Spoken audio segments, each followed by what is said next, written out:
Welcome back to Tom's Tips. So this is part 2 of contract to close. And what we're going to discuss today is what happens after you ratify the contract. Okay, once you've ratified the contract, then there are 3 main parties that you're going to need to interact with and be in close contact with right after you ratify the contract. And the first is the lender. So I'm going to talk about the lender right now. So working up to the contract, you've had to get information to the lender. You had to get a pre-approval letter. Likely there was a lot of exchanges about what the rate would be at X price range and things like that. So now you've ratified and you need to be back in touch with that lender and be very careful to get them any information that they need, because now they're trying to get all the information compiled so they can remove a financing contingency, or at very least get your loan approved. And they need information from you. Initially, they may have collected a good amount of information, but there's always going to be more information that they need. So right after you ratify the contract, your agent's job will be to get them a copy of the contract, let them know it's ratified, but you have to be very responsive and work back and forth with the lender to make sure that you're getting them all the information they need so they can do their job working to get your loan ready for settlement. The second party you are going to interact with after the contract's ratified is the title company. So the title company is in charge of collecting a lot of information from a lot of different people so they can pull together everything they need to put it in one place and have all the numbers and be able to complete the settlement. So they're going to need information from you, the buyer, but also from the seller. They're going to need information, a lot of information from the lender. They're going to, if there's an HOA association or a condo association, they're going to be interacting with those people. So the title company is the place that the settlement will actually occur. And there are lots of steps and a lot of back and forth information that they'll need in order to prepare for the settlement. Okay, the third party or parties that you might have to interact with after you ratify the contract are going to be any inspections that were put in the contract. There could be a home inspection, there could be a radon inspection, there could be a pool inspection, there could be any number of it could be on well, it could be on septic. So, your agent can help you decide what inspections you need and remind you what inspections were in the contract.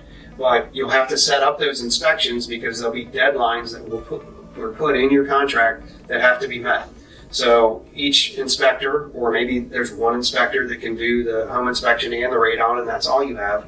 But whatever number of inspections you need to be in contact. Your agent, again, can help with this, help you set it up, decide if it's going to be you or they that set it up. But you have to be involved in engaging with these companies, setting up a time to go do the inspections, and make sure that you've done that in a time frame so that all the inspections are done before your deadlines. And again, your agent can help you with this, but those are the party or parties that you are going to have to contact to get all your inspections done after you ratify the contract. Okay, so you've talked to your lender, you've gotten them all the information you need. You've talked to the title company and been interacting with them. And the third party is any inspections you needed to set up. So once you've done those 3, then now contingencies have been removed or in the process of being removed. And as we get closer to settlement, the last piece or the last part that takes a lot of involvement leading right up to settlement will be the things that you need to set up to perform the settlement and to actually move from one address to the other. So you'll need to be in touch with utility companies, switching and getting the utility started at the new address and, maybe discontinuing them at your old address or whatever your situation is currently. You'll have get final numbers from the title company. They'll be talking to the lender. There'll be a little bit of back and forth to finalize all the numbers of how much money you need to bring to settlement based on your loan amount, etc. You can go through all those numbers with your agent.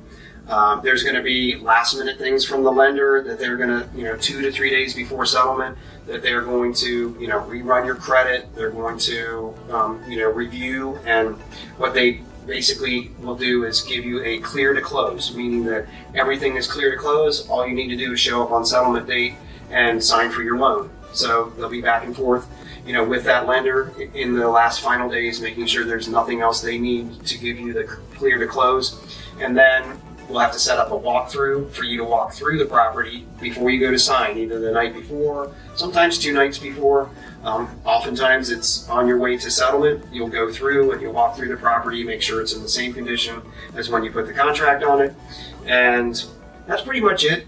There might be a few other details depending if you're in an HOA or condo association, but those last few days leading up to settlement, you'll have to go get the money that you need to bring to close and make sure that it gets wired to the title company. In some cases, they'll allow you to bring a cashier's check. So, all that will be known in the last few days.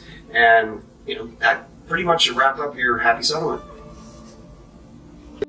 Thanks for joining us today for this segment of Tom's Tips. I hope you found it helpful. To contact me or for more useful videos like this, you can click the link below, and I hope you guys have a great day.